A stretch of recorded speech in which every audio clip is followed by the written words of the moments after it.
Comment certains lieux, certaines régions, arrivent à attirer ces milliards d'investissements étrangers? Ceux qui peuvent vraiment changer une économie, quoi. Oui, c'est la grande question pour beaucoup de gouvernements. On a ici pas mal de documents, des analyses politiques, des stratégies de promotion, des retours d'expérience. L'idée, c'est de voir ce qui ressort. Exactement.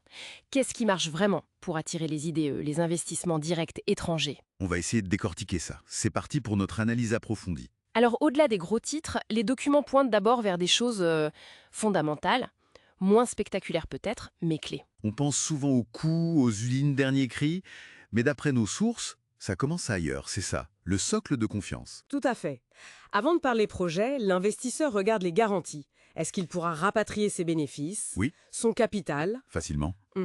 Logique. Et l'accès au financement sur place. Aux devises fortes. C'est vraiment la base.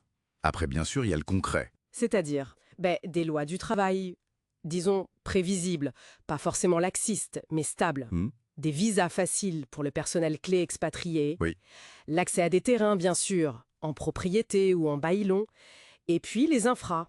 L'énergie fiable, les télécoms qui tiennent la route, l'eau, les transports. Cette idée de prévisibilité, elle revient tout le temps dans les papiers. Et si ça se passe mal, Les litiges. un point crucial, c'est non négociable pour un investisseur sérieux. Il faut des mécanismes clairs, arbitrage international, type CIRDI, tribunaux étrangers prévus au contrat. Il faut savoir où on va en cas de problème. Exactement. Que les règles du jeu sont claires et qu'elles seront respectées. Ça pèse lourd dans l'évaluation du risque. D'accord. Donc, cadre solide, fiable, c'est le prérequis absolu.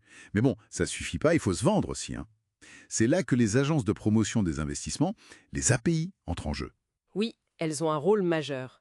Surtout pour les pays ou les régions qui n'ont pas une image internationale forte, ou même qui ont une image un peu brouillée. Et elles font quoi concrètement, ces agences? Les documents listent en gros 4 fonctions. Travailler l'image, bien sûr, générer des prospects, activement, mais aussi, et ça c'est souligné dans plusieurs analyses, accompagner les investisseurs qui sont déjà là. Ah oui, pas seulement chasser les nouveaux. Non. Et c'est peut-être même plus rentable, parfois. Aider une entreprise existante à se développer, à réinvestir, ça coûte souvent moins cher et ça crée de la valeur sûre. Intéressant. Contre-intuitif même. Une bonne EPI, elle ne fait pas que de la pub.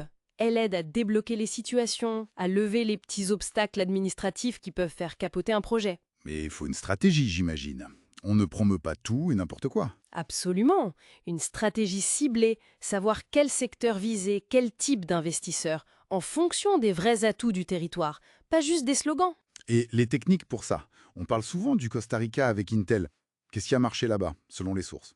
C'est un cas d'école de partenariat public-privé très poussé. Ce n'était pas juste une question d'impôt, hein. Non. Terre, formation professionnelle, et pareil pour la logistique. C'était du sur-mesure, mais à l'échelle institutionnelle. Impressionnant. Alors, venons-en à la question qui fâche un peu. Les cadeaux fiscaux. Taux réduits, zone franche, crédit d'impôt. Est-ce que c'est vraiment ça qui fait venir les entreprises? Alors, c'est vrai que c'est très utilisé. Et on a des succès, oui, l'Irlande, certains paradis fiscaux, c'est indéniable. Mais le consensus qui ressort de nos lectures, c'est que c'est rarement le facteur décisif, le déclencheur principal. Ah bon? Pourtant, on en parle tout le temps. Pourquoi cette obsession alors si l'effet est limité? C'est un peu le paradoxe. C'est visible, politiquement, ça se vend bien, un taux d'impôt bas, mais les investisseurs sérieux, ceux qui viennent pour longtemps, ils regardent de plus en plus la simplicité du système fiscal et surtout sa stabilité, plutôt qu'un avantage compliqué et peut-être temporaire. Et il y a des inconvénients, j'imagine. Bien sûr, le coût pour les finances publiques, surtout quand ça bénéficie à des entreprises qui seraient venues de toute façon, les fameux effets d'aubaine. Ouais, les free riders. Voilà. Et puis, ça peut créer des distorsions, attirer des projets pas très solides, juste pour l'avantage fiscal. Ça peut mener à une course vers le bas, entre régions ou pays.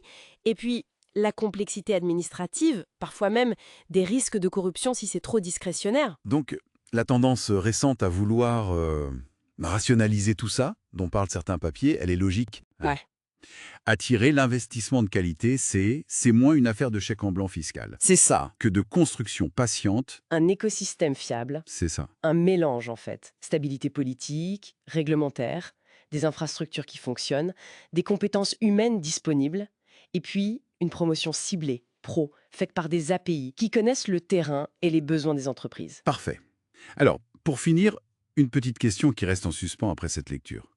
Si cette fiabilité, cette vision à long terme, compte plus que les chiffres bruts des avantages fiscaux, comment on fait pour vendre ça?